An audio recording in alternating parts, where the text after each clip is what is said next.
My name is Diya and I aspire to be a lawyer. Now that is a fact. Whether I'm capable or not is something you and I cannot decide at the moment. However, if I rephrase my statement to something like, "Hi, my name is Diya, I aspire to be a lawyer, but I am scoring a 40 out of a 200 in my mock test." A few of y'all might now think that I really need to work hard and my journey is going to be difficult if I really want to reach my goals.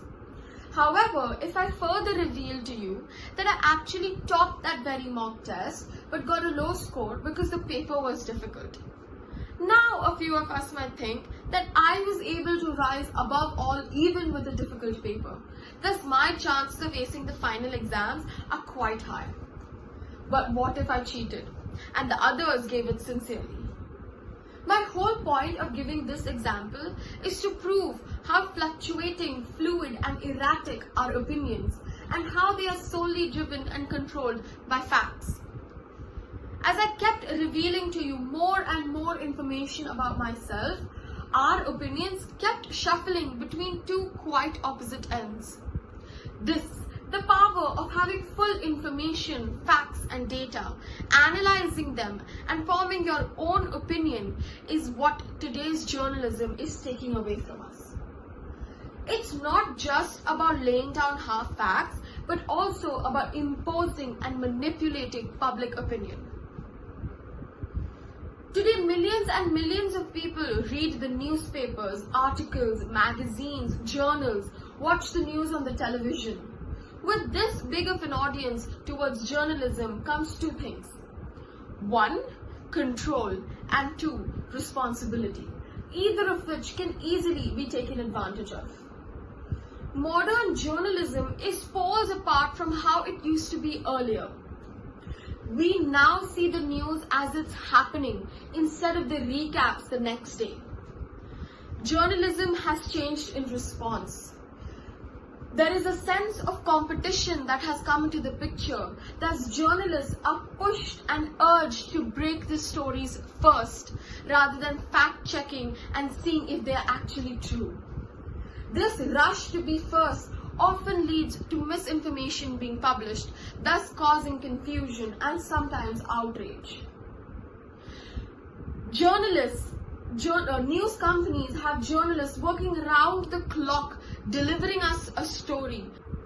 This is where the responsibility that comes with journalism is being manipulated and violated.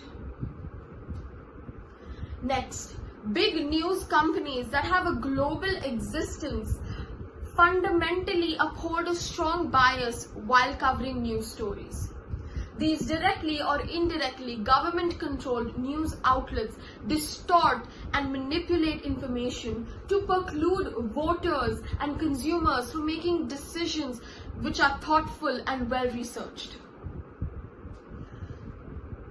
They degrade certain ideologies and elevate certain ideologies so as to impose and change the public opinion to feed the men of power, thus changing public stance towards what they feel is right. This is where the control that comes with journalism is being violated and manipulated. Next, I would like to talk about social media. How many of us are not on social media? Exactly.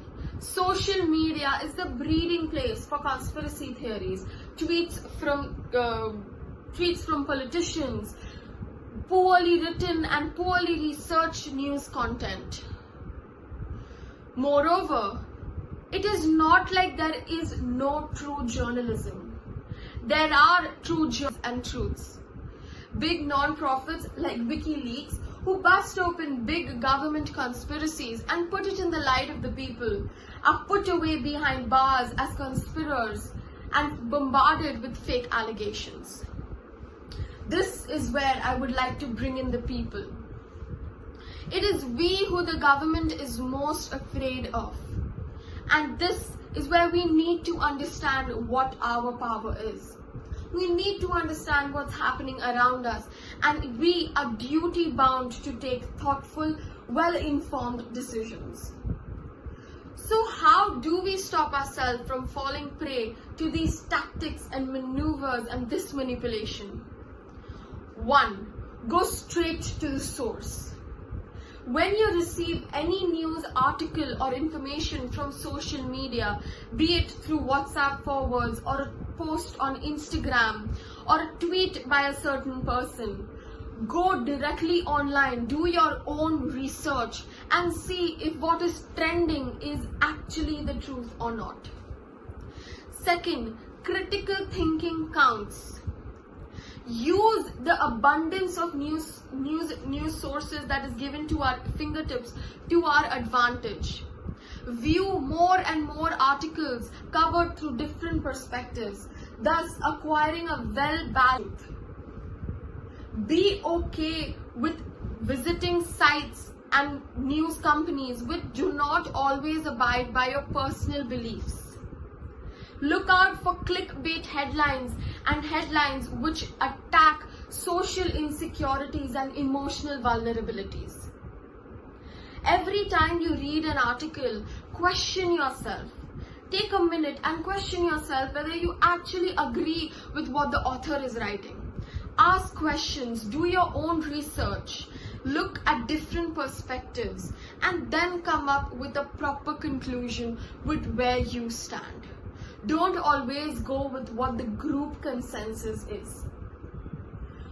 Base your knowledge on the truth, otherwise all you will be left with is fiction and stories.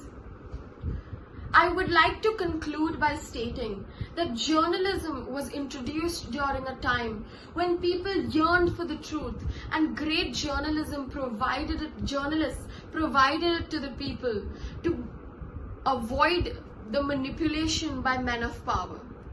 Today, our belief in journalism is being used to manipulate us again to suffice the men of power. At the end of the day, the people are still yearning for the truth.